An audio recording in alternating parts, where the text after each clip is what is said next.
JNU has been celebrating a week-long activities as Swami Vivekananda Youth Festival. Today is the day where we are going to witness the first Swami Vivekananda Memorial Lecture by none other than Sri Ajit Dovalji. We are very glad that Sri Ajit Dovalji is the first speaker of Swami Vivekananda Memorial Lecture.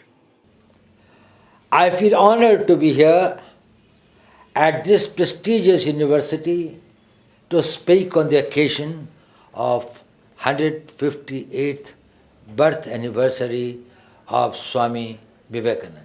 Swamiji was a revolutionary young monk who rekindled the hopes, recharged the spirit of India at a time when the common Indian was exhausted, with no resources and few supporters. He plunged himself in the battleground to awaken the sleeping India. Swami Vivekananda was able to fathom the real state of India's miserable existence.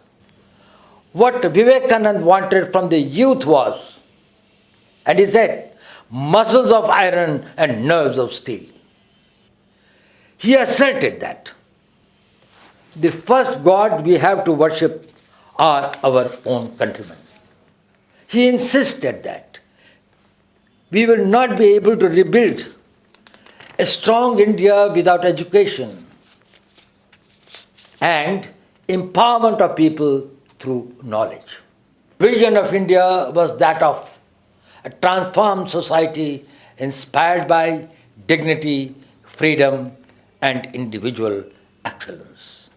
I felicitate all of you on this day, on this very special occasion, and wish you a great success in meeting your aspirations for yourself and your motherland. Jai Hind.